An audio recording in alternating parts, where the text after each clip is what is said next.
मुंह में राम बगल में छुरी नहीं चलता।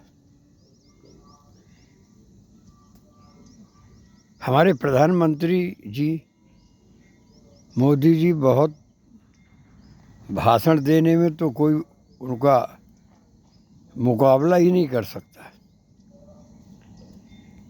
परंतु जीवन में उतारने वाली बात है। कहते हैं मोदी जी सर्वत्र श्री राम विराजे। अरे राम विराजे हैं ये जानते हुए भी ये बात क्यों नहीं समझ में आती कि सैनिकों के, कर्मचारियों के, उनके अंदर राम नहीं है। जिनको आप पीस रहे हो, उनकी सुनाई नहीं कर रहे। किसानों के, इनके अंदर राम नहीं है। हाँ, किसानों का जत्था देखकर और जब उनकी बलि चढ़ गई, किन्हीं की आंखें चली गईं, शहादत हो गई, तब अब उनसे बातें होने लगी। तो क्या आप ये चाहते हैं प्रशासक होकर के हैं कि इस तरह की अफरा तफरी हों, इस तरह के जो है वो लोगों की जबरन की उनकी हत्या हो जाए आपके प्रशासन के द्वारा, फिर आप उनकी सुनाई करो? हैं? सैनिक वर्षों से जो है रोना रो रहे हैं, 1 रैंक 1 पेंशन, महंगाई 18 महीने की इत्यादि, MSP, सबको आप रोक के रखें सालों से। आपको क्या तकलीफ होती है? उनको जो देय राशि मिल रही थी, जो उनको मिलने वाले जो भी भत्ते हैं, समय समय पर महंगाई इत्यादि, उसको देने में आपको क्या कष्ट होता है? आपको क्यों तकलीफ होती है? आपके अंदर द्वेष भावना क्यों आती है कि आप कर्मचारियों को बड़ा एहसान कर रहे हो, उनको आप और जो दे रहे थे उसको भी बंद कर दिया। सीनियर सिटीजन्स की आपने पूरी जो उनको सहूलतें दी जा रही थी, जो कंसेशन रेलवे टिकटों में दिए जा रहे थे, सब बंद कर दिया आपने। इसी तरह से ट्रेनों में सब आप रईसों की व्यवस्था कर रहे हो जिनके पास धन है। कहाँ गरीबों की व्यवस्था हो रही? आप तो उनके अधिकार छीनते छीनते उसको बिल्कुल चौपट किए दे रहे हैं और तमाम पूरे समाज में बांटने का काम आप खूब दो ना, देना है, लेकिन जो जिनको मिल रहा है उनको क्यों छीन रहे हो? किसी की थालियों को क्यों आप छीन छीन के उसको जो है बांट रहे हो? बांटना है तो बहुत उद्योगपति हमारे देश में एक से एक वर्ल्ड पैमाने में है, उनका लेके बांटो। अब तो उन बेचारों का, मध्यम श्रेणी के लोगों का आप छीन छीन के बांट रहे हो। यही आप चैलेंज कर रहे थे कि हम मध्यम श्रेणी के सर पर ला करके बैठा देंगे जो नीचे हैं। ये कौन सा कायदा है? ये द्वेष भावना क्यों? सैनिक में राम नहीं दिखते, कर्मचारियों में राम नहीं दिखते, किसानों में राम नहीं दिखते। श्री रावल जैसे एक तपस्वी आदमी जिन्होंने भारत यात्रा की हैं, भारत जोड़ो यात्रा, मोहब्बत की दुकान खोलो। अरे आप खुद सम्मिलित होना था, तब आपकी समझदारी मानी जाती। कहाँ आप कहते हो कि राम विराजे हैं?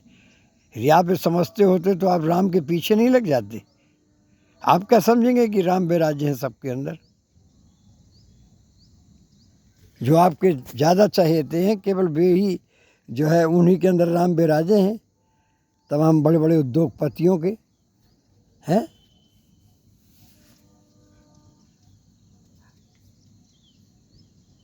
हमने भी किसी ज़माने में विरोधाभास का कोई पॉम्पलेट निकाला था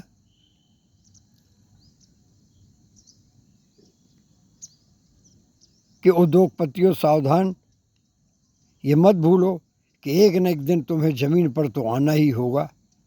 आज भले तुम्हारे छतों से ही हेलीकॉप्टर उड़ जाएं, हवाई जहाज़ उड़ जाएं, सब कुछ कर हो जाएं, लेकिन एक न एक दिन इसी ज़मीन पर आना ही पड़ेगा। तब ये भूखे नंगे तुम्हें जीने देंगे, क्या हालत कर देंगे तुम्हारी। तो लेकिन कहीं भी कांग्रेस ने हमारे खिलाफ कोई एक्शन नहीं किया। और आप तो एकदम उद्योगपतियों के साथ चिपके हुए और तमाम लोगों को पीस रहे हो, उन्हीं के सहारे पे चल रहे हो आप। हम तो उनकी इज्जत भी करते हैं, सम्मान भी करते हैं, और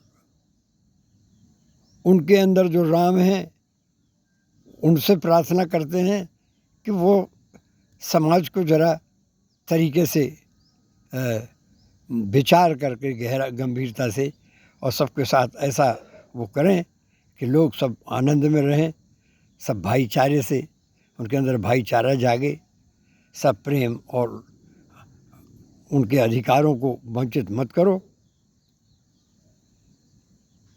श्री राहुल के अंदर क्यों आपको राम क्यों नहीं नज़र आते? आप उनको शत्रु के रूप में क्यों देखते हैं?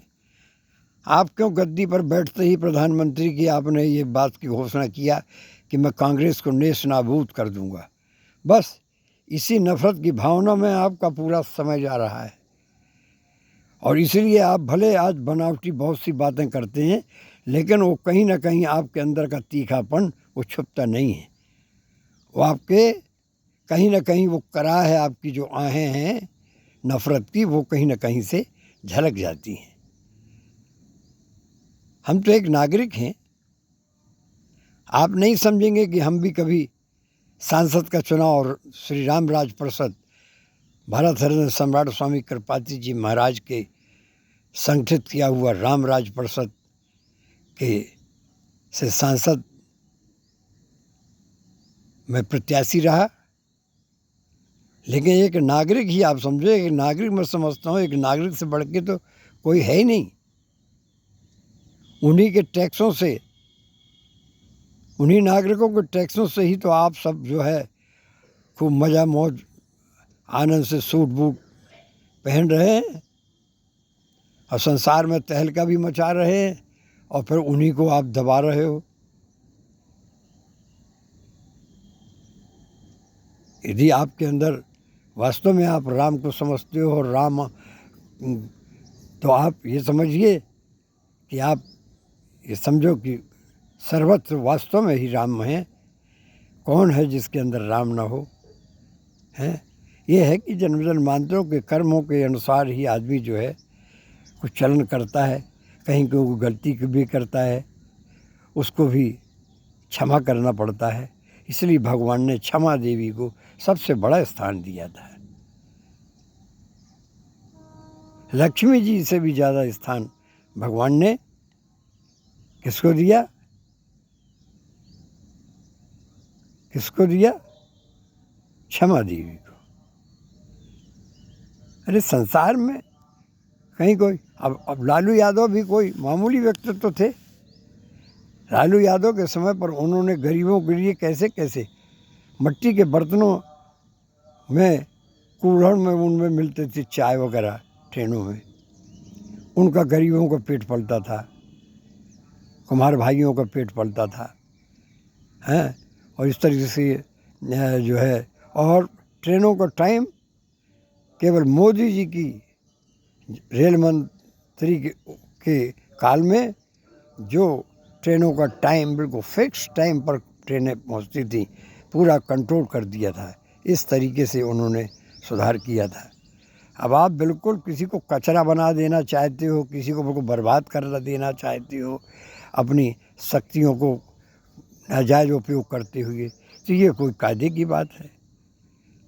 विपक्ष के बिना तो कोई है ही नहीं। किसी राजा का यदि कोई विपक्ष ना हो, उसको कोई बोलने वाला, उसकी कोई आलोचना करने वाला ना हो, तो वो तो बर्बाद तो होगा ही, लेकिन पूरी समाज को ले जाकर के बर्बादी की उस खाई में डाल देगा। उनका तो स्वागत करना चाहिए जो विपक्ष है, जो आपकी विरोधाभासी बात करते हैं।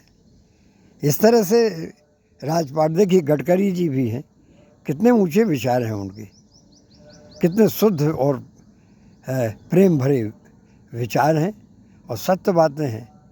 घमंड में, अहम में, ये तानाशाही में, इसमें कब तक कितने दिन कोई चला पाएगा। बुराई तो बहुत बुरी चीज़ है मित्रों, बुरी है बुराई मेरे दोस्तों।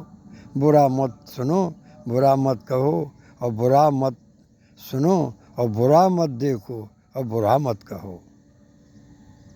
जय श्री राम, जय श्री राधे कृष्ण। अपनी अंतरात्मा की आवाज़ को हवा में गुंजार करने का प्रयत्न कर रहा हूँ, जिस अच्छा हो तो उसको अपना लें, और नहीं तो आप और आपके कर्म खुद ही एक न एक दिन वो सामने प्रमाण देंगे। जय हिंद।